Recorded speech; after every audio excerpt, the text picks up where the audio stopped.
Every bank teller's worst fear is to stare down the barrel of a robber's gun. Banks use a variety of devices to discourage would-be robbers.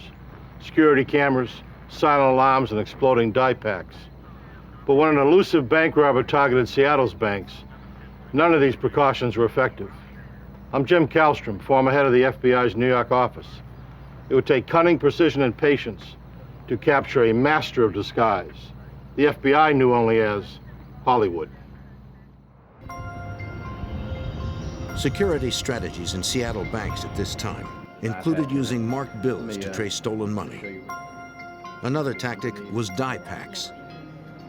Hidden inside a stack of bills, the packs contain red dye and an electronic charge. All right, it's going to work for you. Just underneath one sack. The pack detonates and stains a thief when he crosses sensors at the bank's exit. Nice and the safe is tied in. Silent alarms made it possible for tellers to call the police without alerting the robbers. Wait till they get out. Once you press that button, Video cameras monitored every corner of the bank. They'll take a picture about every 7 seconds.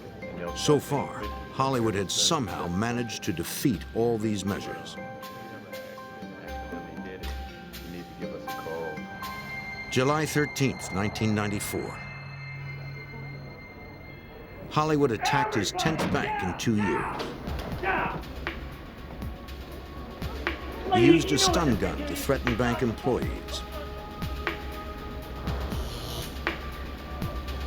A teller risked her life pushing a silent alarm. 2754 North Independence, Westlake Bank and Trust, robbery in progress.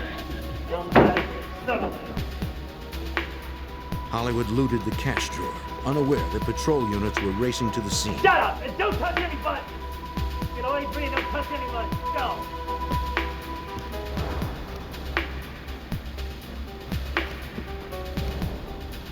All right, good. He fled with nearly $112,000. A witness outside the bank saw him get into a dark blue Dodge Caravan. The second person drove it.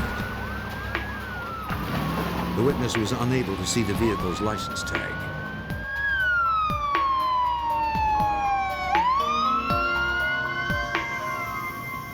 After police secured the scene, another bank employee arrived for work.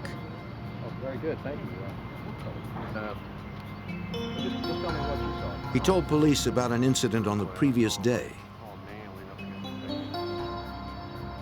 The employee noticed a man taking notes in front of the bank, standing next to a blue Dodge Caravan.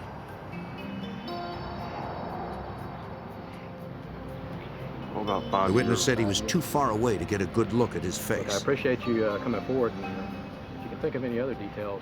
To Agent Johnson, it appeared that Hollywood studied the locations before striking.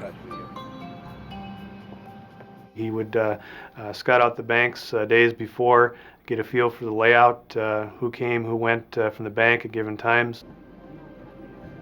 Hollywood's planning was paying off. He had gotten away with over $660,000. He struck most often on Wednesdays or Thursdays. The next time he appeared was 6 months later. As he filled his bag, the teller overheard a radio call from beneath his coat urging him to exit.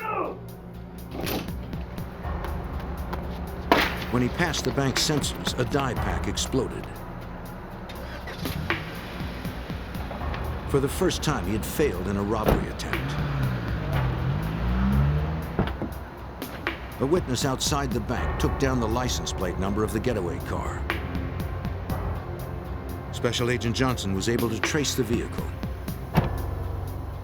We ran the license plates from the cars, and they came back to a couple who lived in Tacoma, Washington, south of Seattle. So I went and talked to the couple to find out how their car had been sold. They had advertised the car in a local paper. The buyer paid $1,200 in cash without test driving it.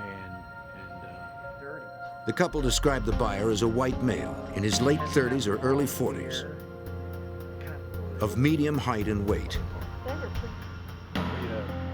Based on their description, a sketch artist created a likeness of the suspect. The FBI now had their first glimpse of what Hollywood might look like.